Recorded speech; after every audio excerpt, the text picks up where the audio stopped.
All right, we're recording. So, welcome everybody to tonight's episode of Profound States, brought to you by your host, Charles Michael Mike Beaver. And tonight's guest is Andrew Reynolds. He's a meditation instructor, a psilocybin facilitator, an integration coach, and a musician. Welcome to the show, Andrew. Thanks, glad to be here. If you want to say anything to the audience about your background that is not covered by the simple introduction, you feel free to elaborate on your introduction as much as you'd like. Well, I mean, If at all, if you don't want to. I'm sure things will come up in the course of the conversation. I mean, that's just kind of where I landed. You know, I've worn a lot of hats in my life. So how do you make your living? How do you make your living? How do you pay the bills? In a variety of ways. I think given the nature of the conversation, it's better if we don't talk about my day-to-day gig. Okay. But I facilitate psilocybin. I play music for psychedelic ceremonies. What kind of instrument do you play? Guitar is my main instrument. I sing as well. I'm a classically trained singer. When I was a kid, I wanted to be an opera singer. And I play a little bit of percussion too. I'm not terribly good at it. So it's mostly guitar and singing with a little bit of other stuff mixed in. You do more voice than guitar? Or do both? It depends on the context. Within, what we're talking about, within the ceremonial context, the guitar is typically serving as an accompaniment to the vocal, and sometimes I'll sing a cappella. And then in my recreational life, and if I'm in a band or something, a lot of times I'm just playing guitar. There'll be another singer. So it really depends. So how old are you now? 37. And how old were you when you had your first psychedelic experience? I think I was 21, maybe 20. I think I was 21. And what was it? What kind of psychedelic was it? I took some mushrooms with a friend of mine and hung out in the woods. Did you eat them right off the ground, or did you prepare them, or what did you do? Well, we got them dried. Okay. I am not personally. I don't feel confident in my mushroom identifying abilities to. Well, that's fine. I'm not trying to get you in trouble. I'm curious. Always curious about what people do to get from point A to point B. So, do you remember how much you took at the time? Well, I don't know exactly. We had an eighth between us. So that's 3.5 grams, and we roughly split it. But the odds that I got. It's an eighth of what? Eighth of what? Mushrooms. Eighth. Oh, you mean split 8 ways? No, an eighth is an eighth of an ounce. It's 3.5 grams. All right. So. And so that was how much we had, and I split it with one other guy. So in principle, I had 1.7, 1.8 grams, but we didn't weigh it, so I don't know for sure. So do you consider that an entry-level type amount? I guess it can be. Ultimately, I think an entry-level amount is the amount you take your first time. I know some people whose first psychedelic experience has been smoking toad or taking a vast quantity of LSD. So it's really pretty relative, Well, okay. So, what did you experience? What did I experience? In your first trip? Well, I was 21 and I was really into smoking weed and drinking at the time, and I was just looking for another way to get high. And the guy I was hanging out with, he was a friend of mine. We both liked to party. But it ended up being kind of different. I guess it was the first time as an adult that I experienced anything that I would describe as being remotely mystical.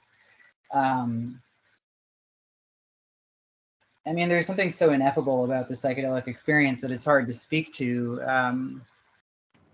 But I definitely remember kind of looking out into the trees and seeing something that felt really significant there, some kind of pattern. And I don't know, I don't think that there were any like breakthroughs that I had that first time, other than to realize that it was something that I really wanted to explore more of and find out more of. And it really led to my, taking a different journey than I had for the rest of my life philosophically, but that was all kind of down the road. So,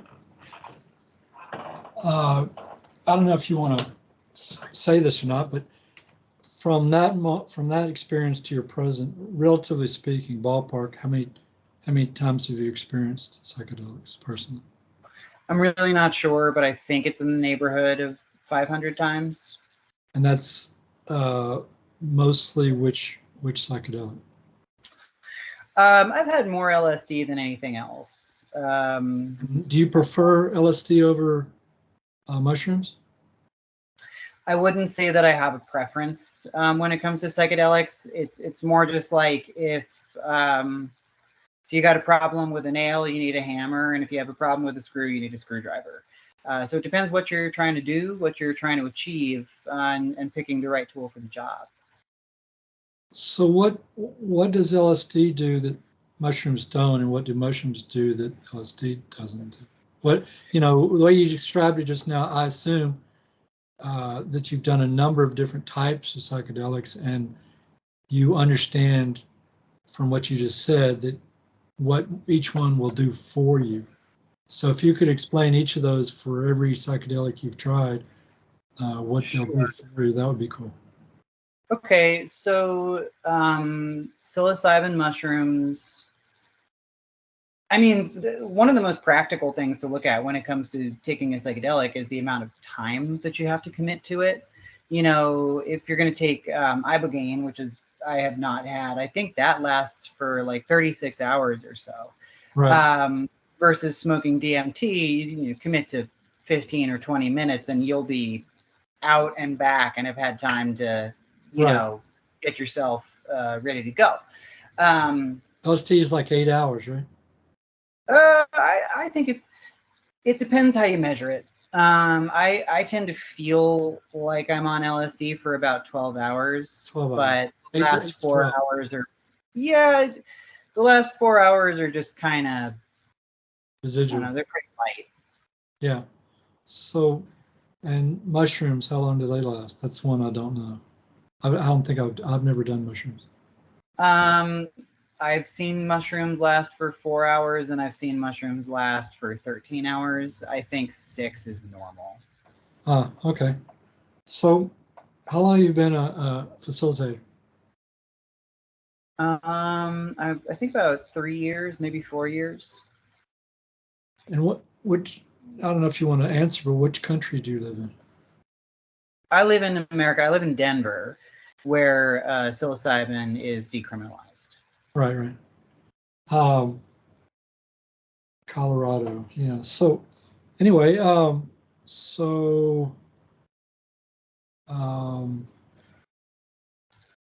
all the experiences you've had personally over the years, is there one or more that stands out as being,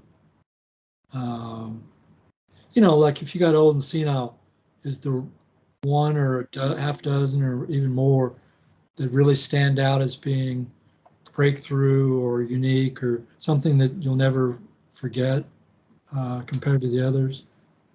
Yeah, I mean, each experience has something really special to it. Obviously, I don't remember all 500 of them, if that is the accurate number.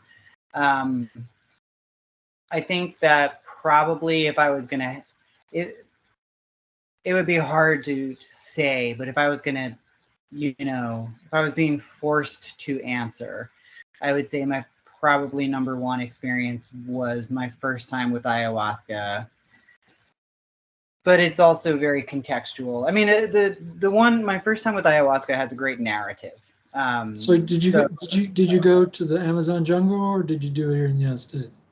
I did it in the United States. Okay, so were you lucky enough to find the church that allows it to be legal in the U.S.? Were you fortunate Santo enough? Yeah, whatever the name is, I forget their name, but yes. I've never worked with Daime. I have some friends who do. I worked with an indigenous group who comes to America. There's a few indigenous groups that come from the Amazon to work all over the world. So I was very fortunate to work with them. There are a couple of other churches now that have religious exemption. There's one in Florida. I'm blanking on the name right now, and I'm pretty sure there's one here in Denver as well. I'm not sure they have everything squared away legally yet, so I don't want to say their name, but I'm pretty sure there's one here in Denver. Well, I think the cops or the police, the authorities, gave ayahuasca shaman who came to the United States a really hard time when they first got here, because the authorities didn't realize that it's not it's non-addictive, and B, it's used in certain countries as to help people kick the habit of drugs. Yeah. So, and then I guess at some point they realized that was the case, and backed off a little bit. But It seems like, yeah, it seems like they're not trying to go after people who serve ayahuasca, and also I want to be cautious. Yeah, well, I'm not, like I said, I'm not trying to get you in trouble. I'm trying to understand um, things that I don't understand. I'm just a curious person. But so you were saying, you started to tell me about your number one trip. What was that? Did you, I So, probably cut you off. I mean, I don't have a number one trip, but if I had to talk about one trip, if I have to talk about one Well, you trip, can it's talk as many as you like. Talk about as many of them, ring your, that stand out. Any of them, any number. certainly the one that I talk about the most and that has the most kind of narrative satisfaction to it is the first time I took ayahuasca, which was with the indigenous group that I mentioned from Brazil. Take the audience through the experience. So I struggled with the drinking problem for a pretty long time, maybe a decade or more. And I did get sober 6 years ago, I think. And so I had used psychedelics to help out with that, to keep off of alcohol. And then I was still struggling with depression pretty badly. I was having some suicidal ideations, and I had the opportunity to work with this indigenous group and take ayahuasca with them. And I was just going out of curiosity. I had sort of given up on my mental health ever improving. I was also an all day, every day weed smoker, which really wasn't a healthy habit for me. So when I got to the experience, the ayahuasca ceremony on that first day, I was pretty over being alive and didn't have much hope. And it was a 2-day experience. So I drank the medicine the first night and really didn't have much of a psychedelic experience at all. I just vomited a lot. And I remember looking down in my bucket, and this was the most psychedelic thing that happened. I looked in my bucket and I said, I recognized that that was all of my toxic thoughts and behaviors that were stored up over a lifetime. And I was just getting them out, getting well. And then the next day, the second night, I drank more medicine, and I had this vision where I was on a beach, and there's a person, somebody in my life that I'm pretty close to, who I hadn't been speaking to at that point. I was holding a lot of anger against him. And so I had this vision where I was on a beach, and the phrase "hold a grudge" kind of came across my consciousness. And I said to myself, what does that mean? What does it mean to hold a grudge? And then I looked down in my hand and I saw this like really dense black object that was kind of sucking all of the love and light and goodness into it. You know, it was just like draining any kind of positivity out of me and my space. That was your grudge. Yeah. So I looked down and I saw that, and then I heard this voice say that love is like electricity. It's like a hot air balloon, and it'll lift you up, but not if you hold that. And it said, do you want to hold that? And I said, no. And I put it down and walked away. And I've been a much happier person since then. I don't smoke weed compulsively anymore. And that person that I mentioned, who I wasn't speaking with, we've mended things. I called him the next day and we talked for a long time. And we've mended things and have a pretty close relationship now. So it turns you in a different direction. Without a doubt, yeah. And that experience also is why I started serving psilocybin mushrooms. You know, I had never taken a psychedelic in a ceremonial setting before, and I recognized how powerful that was. And I got the really clear message during the ayahuasca experience that I needed to start giving back. So that's what got me on the path of becoming a facilitator. And did you actually start being a facilitator right after that, or were there other things that happened that pushed you more in that direction? Well, I didn't want to just jump into it and start doing it. You know, I think that's pretty irresponsible to just say, well, I've taken psychedelics a bunch of times, I can serve it now. So I went and I got some training at a place called Medicinal Mindfulness in Boulder, Colorado. They work with cannabis primarily, and I think they might be working with ketamine as well. And I think they have some retreats in other countries where they work with ayahuasca, and they have a training program for people who want to serve psychedelic medicines. So I did their training program, and then basically through the really great kindness of some good friends, I did some sessions for free for some friends, you know, to get a little practice, and then I started doing it as a gig. And so did you have any other training since that first training, or was that enough? I have a kind of mentor in the world of, you know, serving ceremonial psychedelic medicines. It's something he does, and so I'll help him out, and I get a lot of guidance from him, but I wouldn't describe it as any kind of formal training. Sure. So your first ayahuasca experience changed the direction of your life, and it gave you motivation to do that for other people, what was given to you, correct? Mm-hmm. Yeah.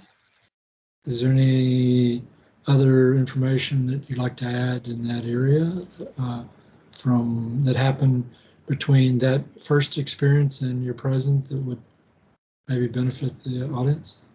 Well, I guess all I can say is I think I've taken ayahuasca around 30 times now, and you know, it's not for everybody.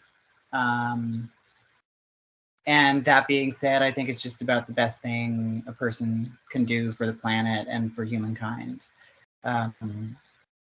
Because? Well, we are really out of alignment, I think, with the planet right now. You know, I think we're not behaving as good stewards, I suppose. Sure. And, you know, there's war, there's poverty, there's hunger, there's just a lot of problems within humanity. I mean, there's interpersonal problems. You know, it's harder for people to be polite to each other and see eye to eye and recognize people who believe differently than they do or live differently than they do. You know, it's hard for us to recognize each other as humans kind of anymore. And I think that working with psychedelic medicines can really help heal that. I know it has for me and for many other people that I know. And then just on a fundamental level, you know, there's that that phrase that the best thing you can do for yourself is work on yourself, and the best thing you can do for somebody else is work on yourself. And I think that psychedelic medicines, ayahuasca in particular, offers some really great opportunities for self-work that I know for myself and many other people I know just haven't been available through other means like therapy or meditation. I mean, I am a huge supporter of therapy and meditation and all of those things. Again, I just think that psychedelics are a certain tool and they suit a certain ailment. So when you facilitate psychedelics, do you facilitate different types of psychedelics, or is there one in particular you're always giving, or how does it work? I only serve psilocybin. Okay. And that is because to serve anything else would be illegal. Okay. And where I live, psilocybin mushrooms are decriminalized. So they can be given as a gift, or ideally the person that I'm working with has their own, you know, so that we're circumventing any kind of legal issues. So what your clients, do they, I'd interviewed a lady who did psilocybin psychedelic therapy down in Jamaica, and she said she typically does 5 to 10 grams, I think, if I'm not mistaken. Does that sound like a rational amount, 5 to 10 grams? Or I think 10's a lot. The way that psilocybin affects you does have to do with your metabolism and the size of your body. So a larger person does need a larger dose. There's this, you know, 5 grams is famous for being the quote heroic dose, according to is it? So yeah, 5 grams is heroic. Really? That's what Terence McKenna said. I mean, he's the guy who came up with the idea, so he gets to say it is. So what's a rational dose? If 5 grams is heroic, what do you think? How would you even decide based on somebody's desire how much to give them? 1, 2, 3, 4, 5. How do you get to that? If you're telling somebody get X amount because you want to do Y, how do you make that call about how much? Well, I would have a conversation with them to see what they're looking for and to find out some factors about them. I don't know if there is a rational dose of mushrooms. I think it just entirely depends what you want to do. In my work, I'm typically serving what is a heroic dose for that person's size. So I've worked out this formula based on the amount of psilocybin that's typically in a mushroom, which obviously, you know, I don't have the means of measuring the psilocybin content of my mushrooms. So it's a bit of an estimate, but for smaller people, that can be a small amount, and for larger people, it's a lot. I mean, I've served up to 7 grams for some of the bigger people that I've worked with. And what's an average? What would you say is the most common dose that you've given out over the time that you've been doing? In the neighborhood of 4.5 to 5.5 grams for most people. All right. And do they ever tell you their experiences? What happened? Is part of your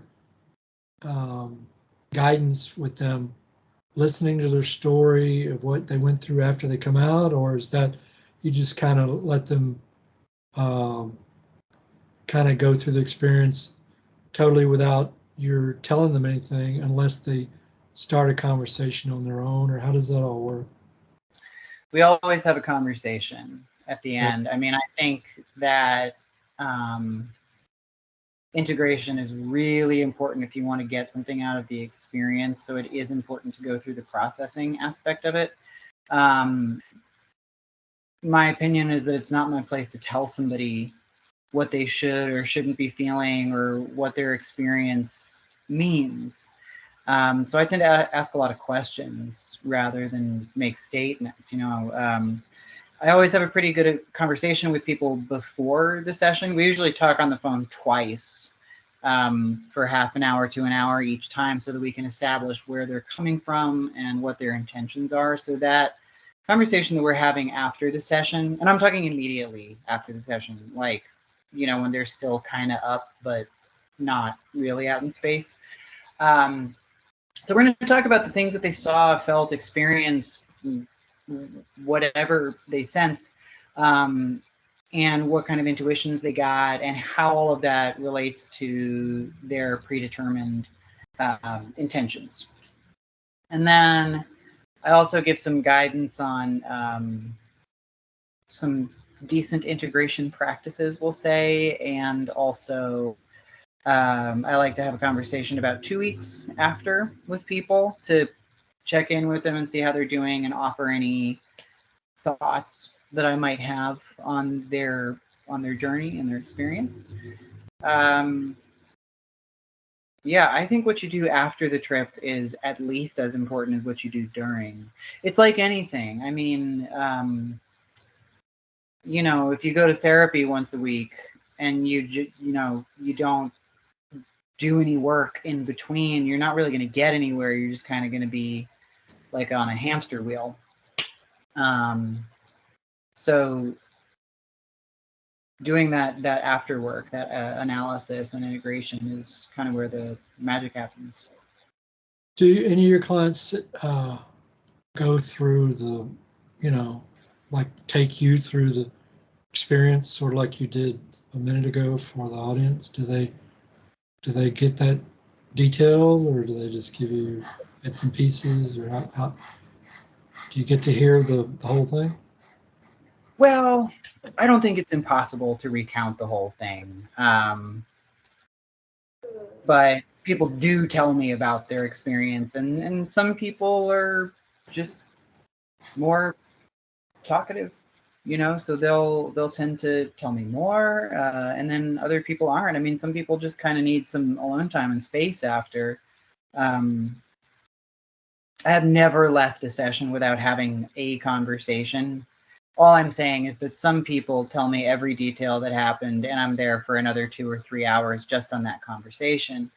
And that some people want to talk for 20 to 30 minutes, and then they're like, all right, I need to decompress and be alone and meditate, or whatever it is that they need to do the process. So is there a story that you've been told by any of your clients that was, like I was trying to get before from you, is very unique, you know, very different, very, you know, paranormal, or very mystical, or very anything that, is there one or more that stand out in your mind that you could relate? Well, you know, I know I wouldn't be talking about anybody specifically, but Sure. it's my policy not to discuss what happens in my sessions. So even though I wouldn't be giving anybody's name, I don't think I should talk about what people experience. They definitely have mystical experiences and deep. I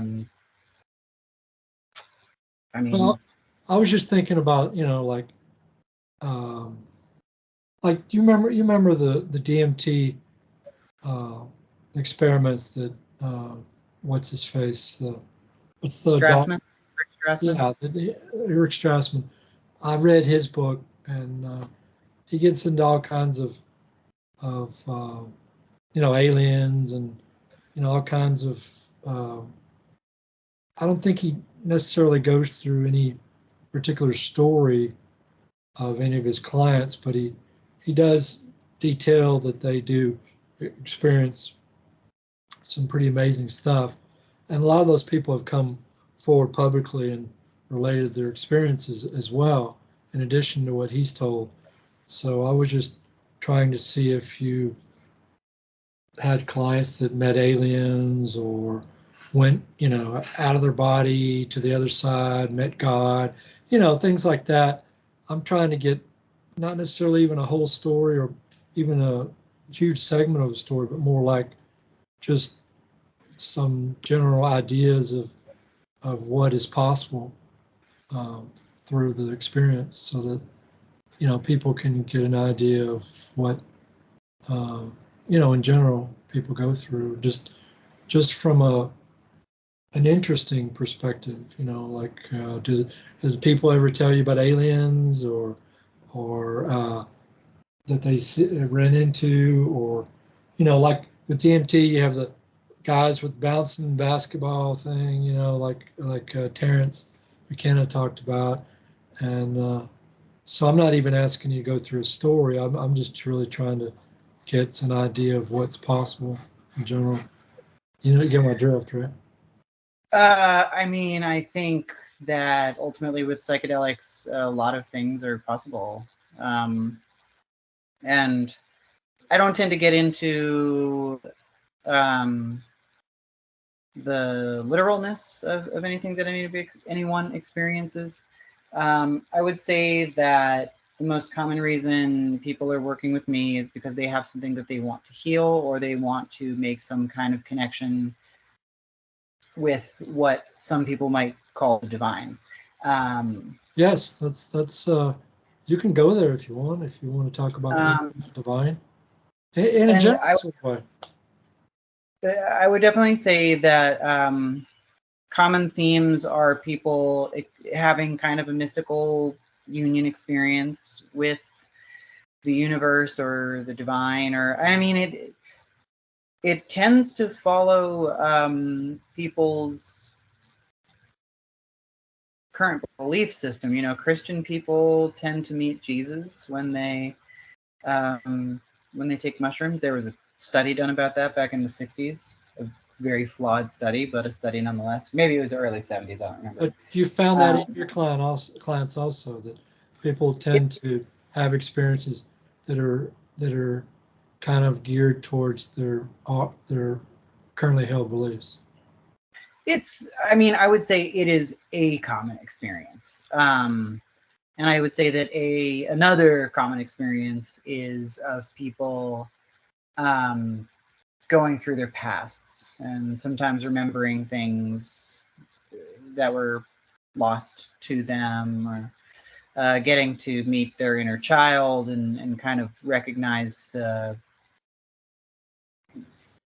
how there might be certain connections from their childhood, or unhealed trauma from the past that's connecting with whatever it is that's going on in their lives right now that they need to work on. Sure. Hold on a second. Come on. Come on. Go. My little doggies want some attention. Okay, so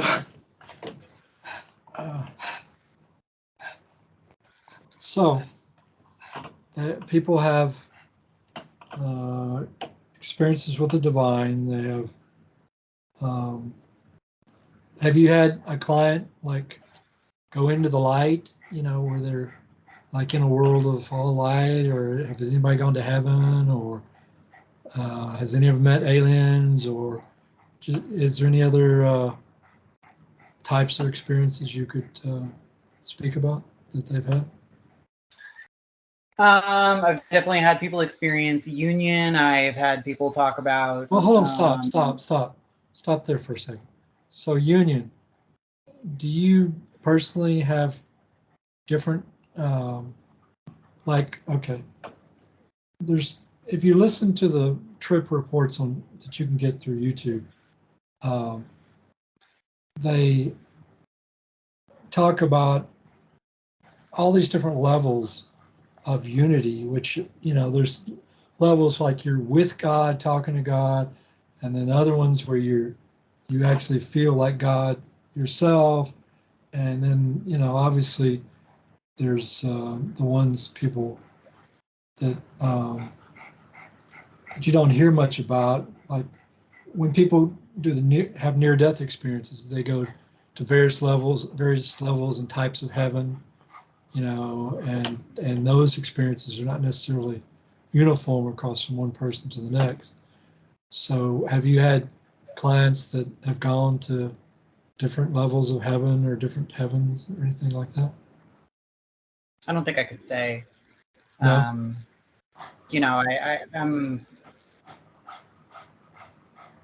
Because you weren't in the experience. I wasn't in the experience, and all I know is what they're saying to me. And I would say that it's typical of the people that I'm working with that they're not coming from that kind of framework where they're going to like say I was at this level versus that level. Well, yeah, well, what I'm trying to say is that, like, some people like run into their own relatives and they walk around heaven and they see other people doing this and that. And then you hear other people actually talk about, very few people mention aliens. And that's one thing I find odd about heaven experiences from near-death encounters that people have is you never hear about aliens in heaven. And I'm like, okay, so if we're in heaven, if it's all humans, and maybe some animals, where's all the aliens? What do we have a separate heaven from all the aliens, or they got their own heaven? Or, I'm always curious about segmentation, depending on, the experiences leave out some things that you wonder about. That's just where I'm coming from. But any other information you could give about, I cut you off now. You were saying that some have unity experiences, and you have you ever had a unity experience? Let's go down that road for a minute. Have you ever had Okay. a Yes. Okay. Were they different from each other?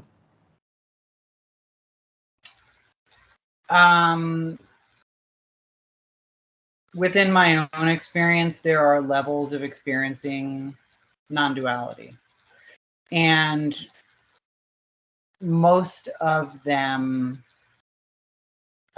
there is still an I present. Sure. And all of those are going to be different because for there to be an I, for there to be an individual, there have to be distinguishing characteristics. I've had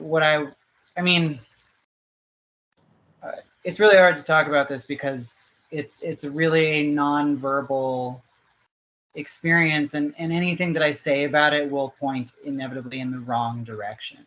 However, for a lot of people, when they smoke 5-MeO DMT, 5-methoxy DMT, they experience a full, complete ego death, which is something quite different from what most people are talking about when they talk about an ego death.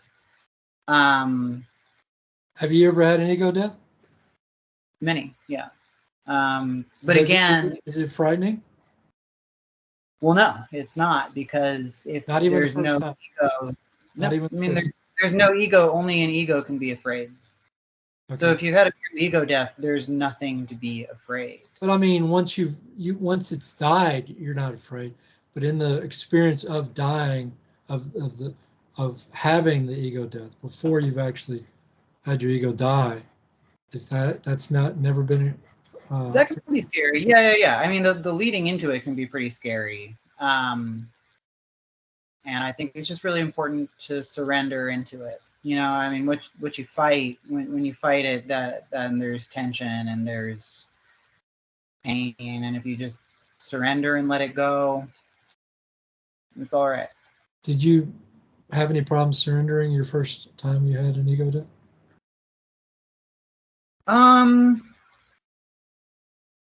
Well, it depends on the kind of level of ego death that we're talking about. I mean, if we're talking about the full-on total annihilation, my first time with that was with smoked 5-MeO DMT, and it's not about there being trouble to surrender. You have no choice. You know, you're going over the edge one way or another. I would say that my first like little ego death that I had a lot of problems with, and I think that this is something that tends to happen, is that people will have these little ego deaths, and that causes the ego to really hold on, you know, because it doesn't want to go anywhere. And certainly for myself, with my first smaller one, my ego kind of bounced back pretty hard and really wanted to assert itself. So you say, how many times you think you've gone through the ego death experience, relatively speaking? Well, I've smoked 5-MeO DMT 11 times, and those 8 of those times were full ego deaths. Other than that, I would say there's been a couple NN-DMT experiences I've had that have been closer, but not all the way. A few LSD experiences, and maybe 1 or 2 mushroom experiences. So, you know, up to a dozen in addition to those 8 with the 5-MeO DMT. So how would you contrast 5-MeO with NN-DMT? How would you contrast the two? They're kind of 2 sides of the same coin. You know, for anybody who's smoked NN-DMT, you know that it's kind of like everything all at once, all the time. And 5-MeO DMT is nothing, which like ultimately is not, human beings don't understand nothing, you know, and I'm not saying that I do. I'm saying that I don't, and that I know that I don't. Like when I think about nothing, I think about an empty box, you know? So like I'm thinking about a box, and that's something. It's dualistic thinking. You know, we can only think of black with white and nothing as opposed to something. And the only time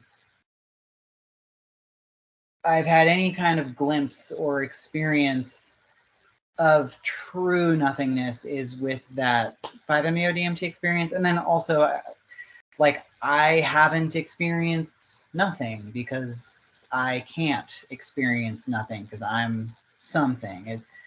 Can you describe in any way, shape, or form what it's like, the consciousness is like once you've gone all the way with 5-MeO? When you got to that nothing, or you got as far as you could, and you still got something of you present. Can you describe anything about that state of mind, what it's like? Any description? It's pretty much impossible to put words on. But I can say that when I've come out of the experience, it's just been a recognition of non-separation and a recognition of, you know, self/no self being everything and nothing. The phrase that I tend to repeat to people to try to discuss the 5-MeO experience is, it was always already everything.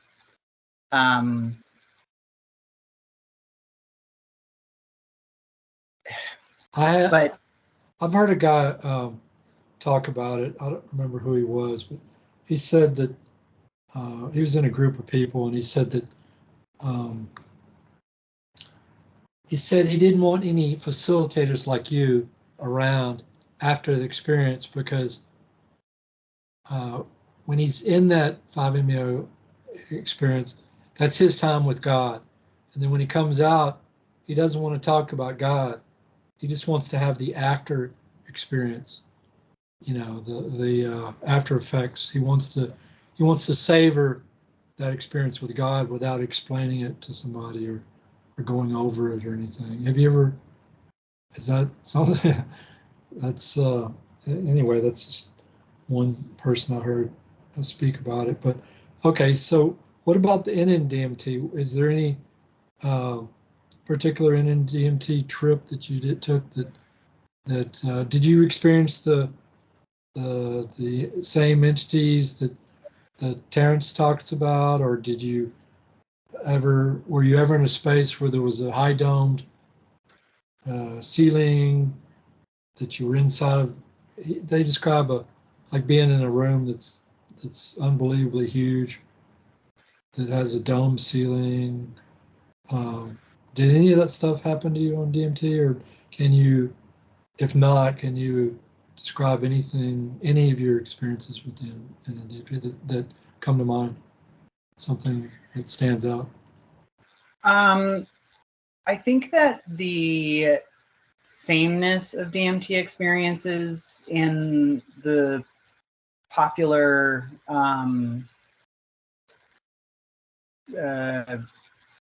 I can't think of the word I'm looking for, but popular conversation has been exaggerated. Because when I talk to people, I talk to a lot of people who have breakthrough DMT experiences that don't involve those kind of archetypes that have been presented to us as kind of concrete facts. I have been in infinite spaces on NN-DMT, which I guess is the only kind of space I've ever been in. But, you know, it just goes on always and forever. I don't know if I've experienced entities as such. I mean, I think everybody's so hung up on these entities and seeing them. I have experienced what I might think of as like sentient landscapes. And I have definitely had the impression that there were beings who had something to communicate with me. Sometimes it has felt like ancestors.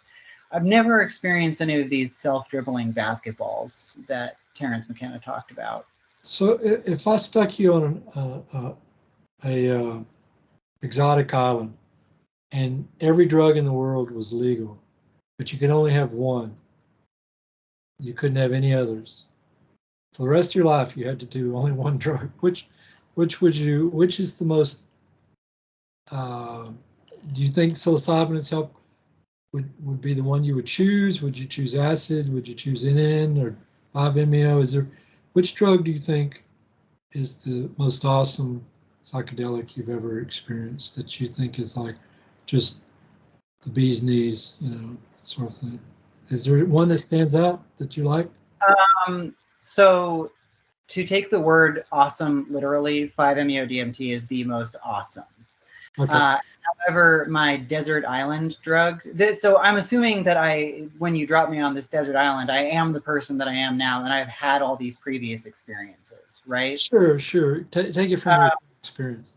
So I would choose ayahuasca. And the reason I would choose ayahuasca is because I feel like it's the one that I happen to get the most out of every time. It always has something new for me. And the reason I would not choose 5-MeO DMT is because, like, once you've had the experience, you realistically, I don't think, need to have it again. You know, like, it's a great reminder every time I smoke it. And it's the same for me every time. So, like, I'm going to choose something that's got a little bit, what I would say that ayahuasca has a little bit more utility. Okay, so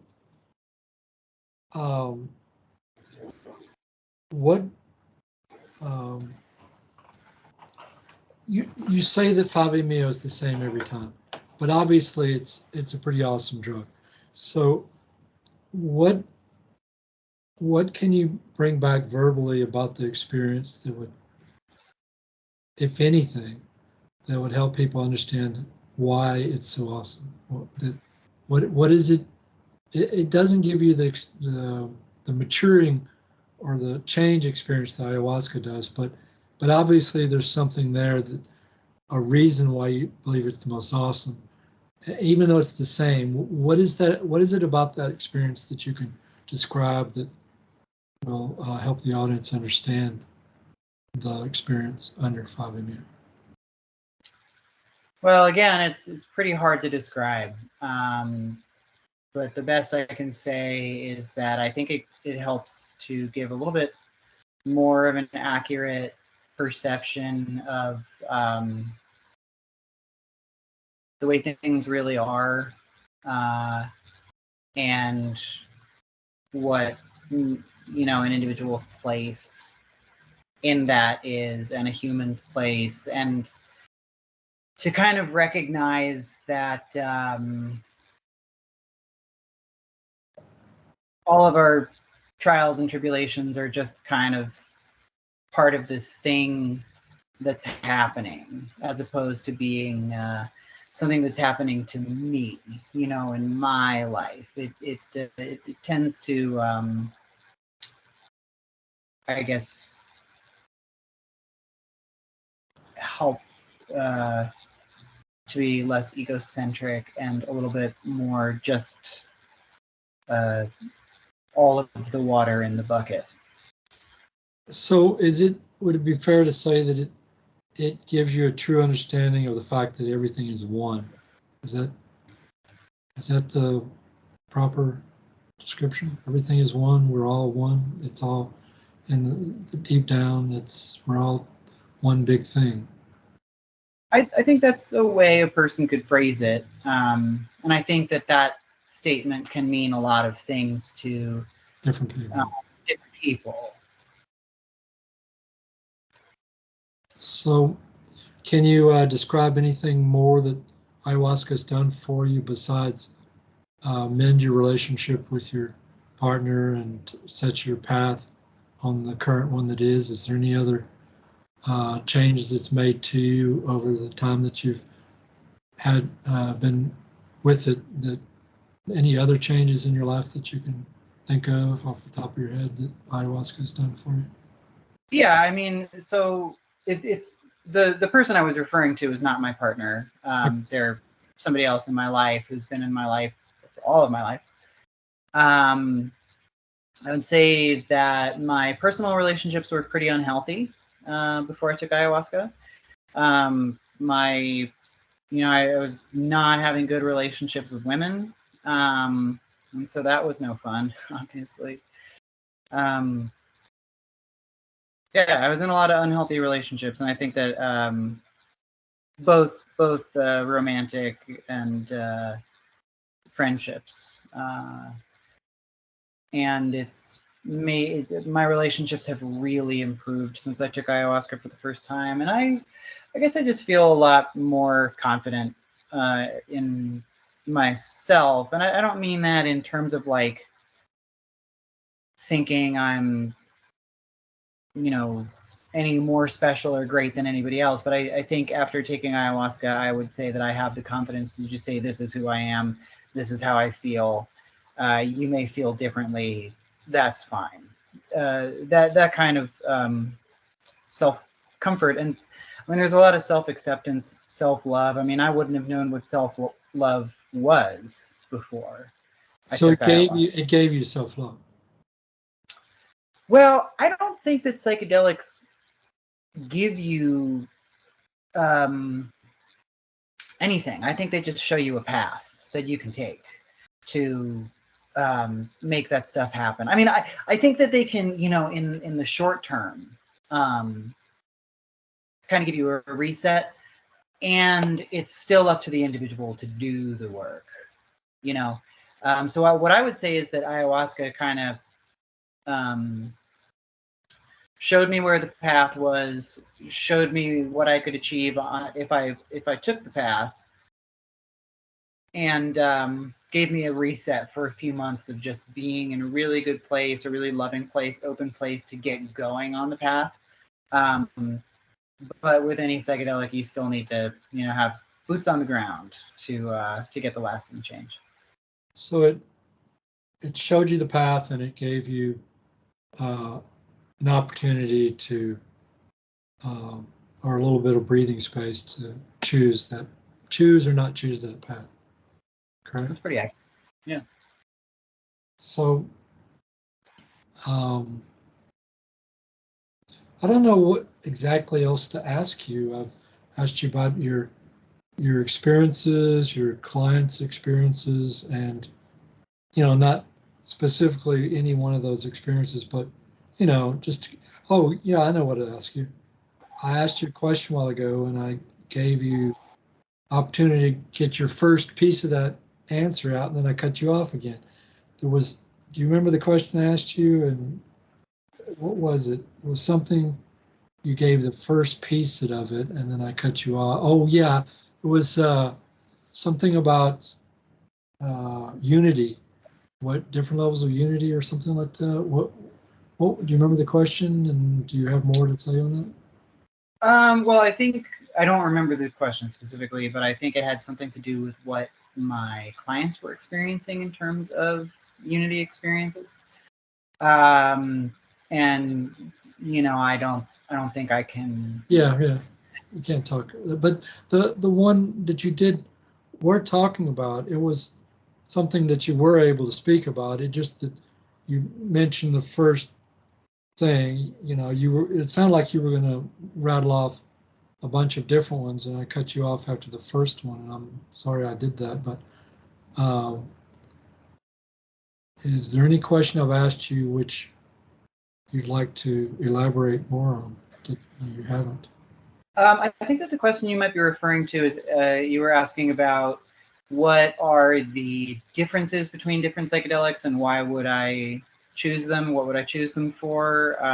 That might be one. Might be. And all I spoke to at that point was about the time issue of like, do you have? Yeah, you did. So aside from time, I think that anything containing DMT can be particularly mystical. So that's NN-DMT, and then of course ayahuasca also contains NN-DMT.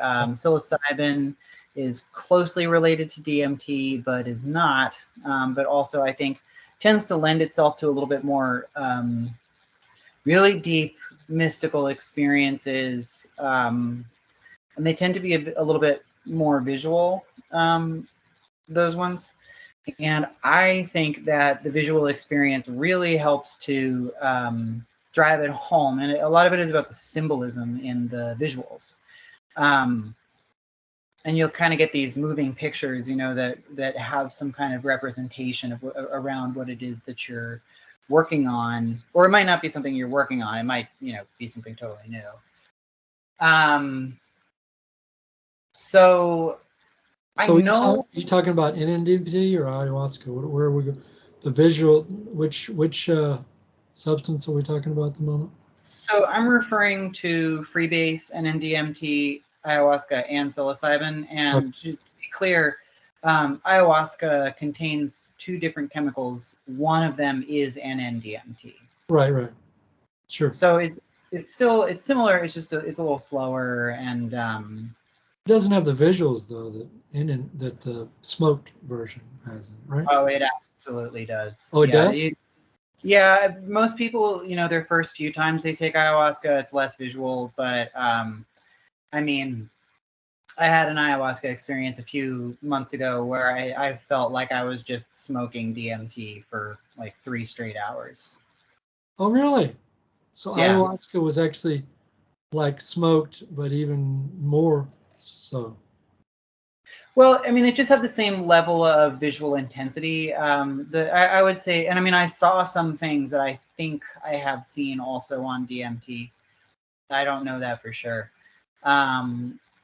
But the thing about that can be so challenging about DMT is it just goes, it's this thing and this thing, and look at this and look at this, and now it's upside down, and now we're somewhere else.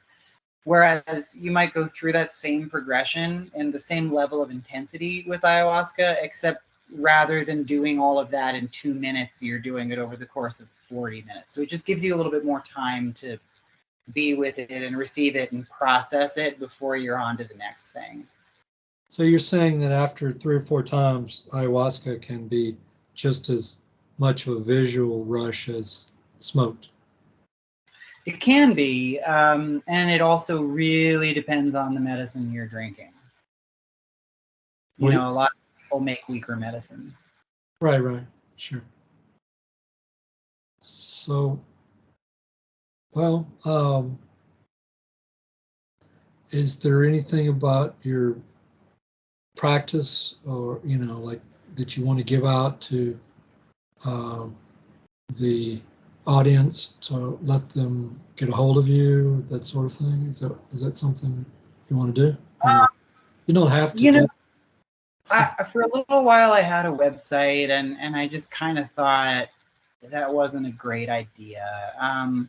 People can find me on Facebook. I mean, my name is Andrew Reynolds, so like there's a lot of people who have that name. People can find me on Facebook. My practice is word of mouth mostly, and Sure. I work with both groups and individuals, and both of those are really rewarding things. And there is some legislation coming up here in Colorado, hopefully in November. We'll see how it does on the ballot, which might make me feel a little bit more Open. Comfortable. Yeah, a little, more willing to be out there. I mean, there are people who are a lot more out there about it than I am, and more power to those people. They're awesome for doing the work. I mean, I would say if anybody happens to reach out to you from your podcast and they say that they want to get in touch with me, you have my email address. And that's fine if you want to pass them along. I just don't think I want to. Yeah, I understand where you're coming from. I don't have any problems understanding you. I smoked pot for much of my life, and it was all, back in those days, it was never legal anywhere. So, yeah. You had to be very careful because you were going to get in trouble. I've been in jail way too many times. Oh man, years. It's not fun. So it's not. The law is never fun. It's not. The law is not meant to be fun. They're meant to kick you in the ass. Yeah. The laws are without mercy. They are what they are. Yeah. All right. Well, I don't think I have any more questions. If you want to tell the audience anything about psychedelics, or anything about any experiences you've had, or anything that you haven't already said, you're free to speak it now before we end the. Do you have anything else you want to tell the audience? I guess all I can say is that, I'm obviously a supporter of psychedelics and an enthusiast. I mean, I used to be on the board of the executive board of the Psychedelic Club of Denver, which was one of the organizations that really helped to push through decriminalization. I mean, I probably wouldn't be alive without psychedelics. I'm so grateful to them and for the people that I've got to meet. That being said, I never would come out and recommend that anybody do them. And that being said, I think that anybody who's curious about it, if you're feeling the call, it's probably worth looking into, but I don't, I have family members who aren't interested in it. And I think that's just fine. I don't think they need to take it, but if people are interested, I think it's one of the best things you can do for yourself and the planet. But you feel they saved your life? Without a doubt, yeah. Well, that's a very powerful statement. Yeah. All right, Andrew, Mr. Reynolds, I really appreciate your time coming on the show. Likewise. I will go ahead and stop the recording, and